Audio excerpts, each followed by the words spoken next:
निकट भविष्य में दुनिया का ध्यान एक बार फिर चंद्रमा की ओर गया, क्योंकि भारत की अंतरिक्ष एजेंसी इसरो एक महत्वाकांक्षी मिशन चंद्रयान-3 पर निकली। चंद्रयान-1 और चंद्रयान-2 की सफलताओं के बाद इस मिशन का उद्देश्य चंद्र सतह का और अधिक अन्वेषण करना था, विशेष रूप से चंद्र दक्षिणी ध्रुव क्षेत्र को लक्षित करना। कहानी इसरो की एक प्रतिभाशाली ग्रह वैज्ञानिक डॉक्टर नेहा शर्मा से शुरू होती है, जो चंद्रयान-3 परियोजना पर अथक प्रयास कर रही थी। अंतरिक्ष अन्वेषण के प्रति अपने जुनून और ज्ञान की खोज से प्रेरित होकर वो इस मिशन को एक शानदार सफलता बनाने के लिए दृढ़ संकल्पित थी। चंद्रमा का दक्षिणी ध्रुव हमेशा से ही अत्यधिक रुचि का स्थान रहा है, क्योंकि इसमें स्थायी रूप से छाया वाले गड्ढों में पानी की बर्फ जमा होने की क्षमता है। चंद्रमा पर पानी अंतरिक्ष यात्रा में क्रांति ला सकता है, भविष्य के मिशनों और यहाँ तक कि गहरे अंतरिक्ष अन्वेषण के लिए एक मूल्यवान संसाधन के रूप में काम कर सकता है। चंद्रयान-3 का प्राथमिक लक्ष्य पानी में बर्फ की मौजूदगी की पुष्टि करना और उसके वितरण का विश्लेषण करना था। यह मिशन चुनौतियों से रहित नहीं था। टीम को तकनीकी बाधाओं और बजट की कमी को पार करना पड़ा, लेकिन डॉक्टर शर्मा का दृढ़ संकल्प और उनकी टीम की विशेषज्ञता जीत गई। वर्षों की सावधानीपूर्वक योजना, डिजाइनिंग और परीक्षण के बाद चंद्रयान-3 लॉन्च के लिए तैयार था। जैसे जैसे लॉन्च का दिन नजदीक आया, दुनिया भर के लोगों की सांसें अटक गईं। चंद्रयान-3 को ले जाने वाला रॉकेट आसमान में उड़ गया और अपने पीछे गर्व और उत्साह की छाप छोड़ गया। चंद्रमा की यात्रा में कई दिन लगे, जिसके दौरान इसरो के मिशन नियंत्रण की टीम ने अंतरिक्ष यान के प्रक्षेप पथ के हर पहलू की सावधानीपूर्वक निगरानी की।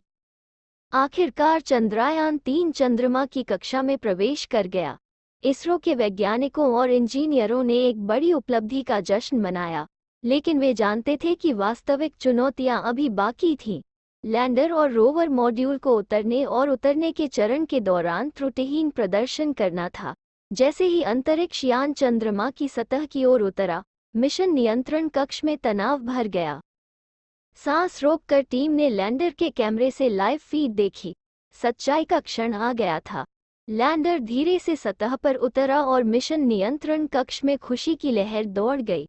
रोवर सफलतापूर्वक तैनात हो गया, अज्ञात क्षेत्र का पता लगाने के लिए तैयार। अगले हफ्तों में रोवर ने चंद्र परिदृश्य को पार किया, मिट्टी के नमूनों का विश्लेषण किया और सतह पर ड्रिलिंग की।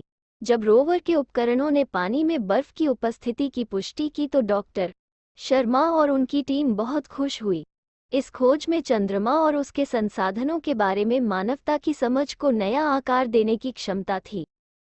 चंद्रयान-3 द्वारा एकत्र किए गए डेटा को वैश्विक वैज्ञानिक समुदाय के साथ साझा किया गया, जिससे नए सहयोग को बढ़ावा मिला और आगे की खोज के लिए प्रेरणा मिली। डॉक्टर शर्मा समर्पण और नवप्रवर्तन के प्रतीक बन गए, जिनकी दुनिया भर के महत्वाकांक्षी वैज्ञानिकों ने प्रशंसा की। जैसे जैसे मिशन जारी रहा, रोवर को अपनी चुनौतियों का सामना करना पड़ा। अत्यधिक तापमान परिवर्तन और कठोर चंद्र वातावरण ने इसकी सीमाओं को बढ़ा दिया, लेकिन टीम की सरलता और त्वरित सोच ने उन्हें इन बाधाओं को दूर करने और अपने अभूतपूर्व अनुसंधान को जारी रखने की अनुमति दी। चंद्रयान-3 की सफलता मानवीय दृढ़ता और अन्वेषण की भावना का प्रमाण बन गई। इसने विभिन्न देशों के लोगों को एकजुट किया और एक ऐसे भविष्य के सपनों को फिर से जगाया जहां मानवता पृथ्वी की सीमाओं से परे उद्यम करेगी। मिशन की विरासत अपने प्रारंभिक लक्ष्यों से कहीं आगे तक फैली, वैज्ञानिकों, इंजीनियरों और सपने देखने वालों की नई पीढ़ियों के लिए एक उत्प्रेरक के रूप में सेवा की, जिन्होंने चंद्रमा की ओर देखा और न केवल एक दूर की चट्टान देखी, बल्कि संभावनाओं का एक दायरा भी देखा जो खोजे जाने की प्रतीक्षा कर रहा था।